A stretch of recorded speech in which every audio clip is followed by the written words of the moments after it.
Pada pertemuan sebelumnya, kita telah membahas mengenai pengertian teks deskripsi, ciri-ciri teks deskripsi, dan jenis teks deskripsi. Dan kali ini kita akan membahas ciri penggunaan bahasanya, yaitu pertama, bahwa di dalam teks deskripsi itu banyak menggunakan sinonim kata yang bermakna khusus. Sinonim itu adalah kata yang memiliki makna yang sama. Makna yang sama, bukan kata yang sama. Itu berbeda ya, Nak. Jadi sinonim itu adalah persamaan makna kata, bukan persamaan katanya ya. Dan sinonim di sini yang bermakna khusus. Contoh, perhatikan baik-baik. Kata umum baik. Kata baik ini bersinonim dengan kata ramah dan kata penyayang. Ramah dan penyayang ini sudah termasuk kepada kata yang khusus. Contoh yang berikutnya, kata umum dari menggerakkan. Ya, menggerakkan itu kata umumnya. Jadi kalau kita mau cari sinonim yang bermakna khusus, itu bisa mengaktifkan, bisa membangkitkan. Nah, itu ciri yang pertama.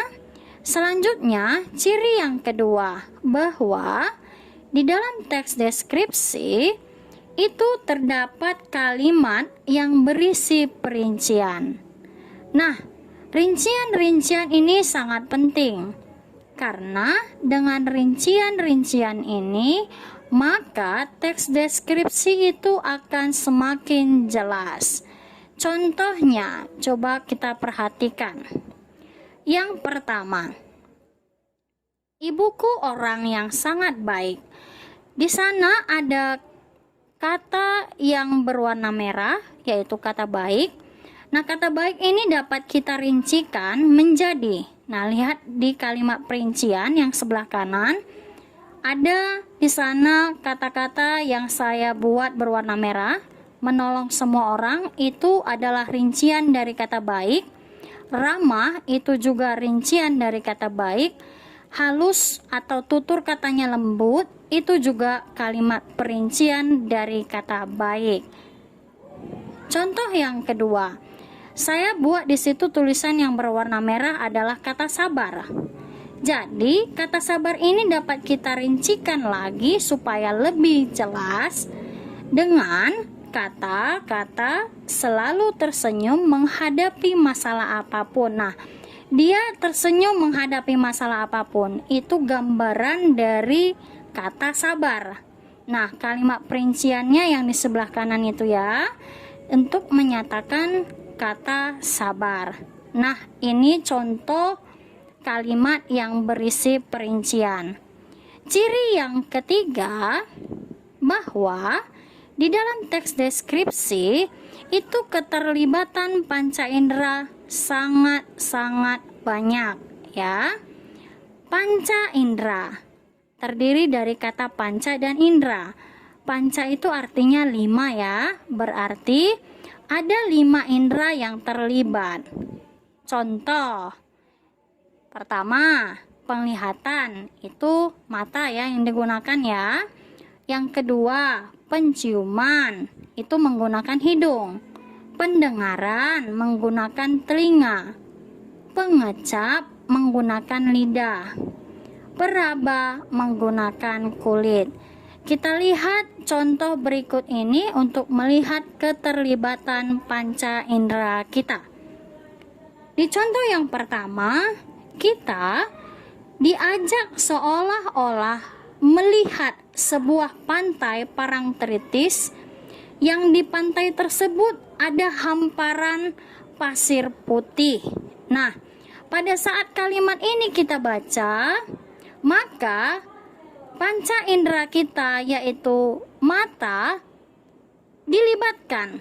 Jadi seolah-olah di depan itu kita lihat sebuah pantai dengan pasir putih. Contoh yang kedua, alunan musik. Nah, keterlibatan indera pendengaran di sini ada. pada saat dikatakan alunan musik, maka indera yang terlibat di sini adalah indera pendengaran. Contoh yang ketiga, ada di sana kata rasa manis. Nah, pada saat kita baca kata-kata rasa manis, otomatis kita membayangkan sesuatu yang manis, dan pada saat bayangan kita itu manis, seolah-olah panca indera kita, yaitu indera pengecap, terlibat di sini. Nah, inilah contoh bahwa teks tersebut dapat melibatkan panca indera agar kita dapat membayangkan, dapat menggambarkan suatu gambaran objek atau hal yang mau digambarkan dalam teks tersebut. Ciri yang keempat, penggunaan majas. Majas ini juga terdapat dalam teks deskripsi. Majas yang digunakan adalah majas perbandingan. Nah, kata perbandingan kan berarti membandingkan satu hal, membandingkan suatu objek dengan objek yang lain dengan hal yang lain kan? Mengapa majas perbandingan ini sangat penting dalam teks deskripsi? Karena pada saat ada kata-kata, ada kalimat yang menggunakan majas perbandingan, maka akan membantu seseorang untuk menggambarkan objek yang dia maksudkan. Contohnya, yang pertama, coba perhatikan di situ tulisan yang berwarna merah seperti bulan. Nah, di sini dibandingkan sinar wajah seseorang dengan sinar bulan. Sinar wajah seseorang dengan sinar bulan. Berarti ada pengumpamaan wajah seseorang yang bersinar dengan sinarnya bulan. Jadi contoh satu ini menggunakan majas perumpamaan ya. Majas perumpamaan itu merupakan bagian dari majas perbandingan. Contoh yang kedua, nah perhatikan lagi di situ, ini juga menggunakan majas. Di sini ada dibuat menjaga. Kalau yang bisa menjaga itu kan manusia nih kan.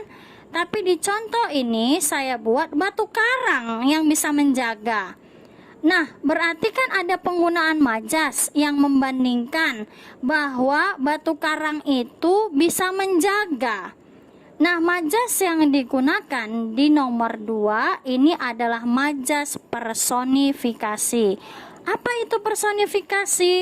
Personifikasi itu majas yang membuat, yang membandingkan benda-benda dapat melakukan pekerjaan manusia atau benda-benda tersebut memiliki sifat seperti manusia. Contoh yang ketiga, ayah orang yang tangguh seperti batu karang. Nah, di contoh ini juga dibandingkan antara ketangguhan seorang ayah dengan batu karang. Nah, kita kan sama-sama tahu bahwa batu karang itu kuat ya kan?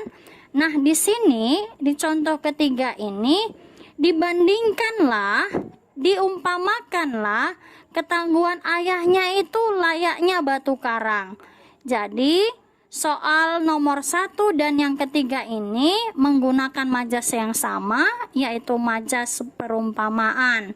Itulah dia ya, 4 ciri penggunaan bahasa pada teks deskripsi. Saya harap kalian paham dengan yang saya sampaikan. Sampai di sini dulu penuturan saya pada materi kali ini, dan kita akan jumpa kembali di materi selanjutnya. Sampai jumpa.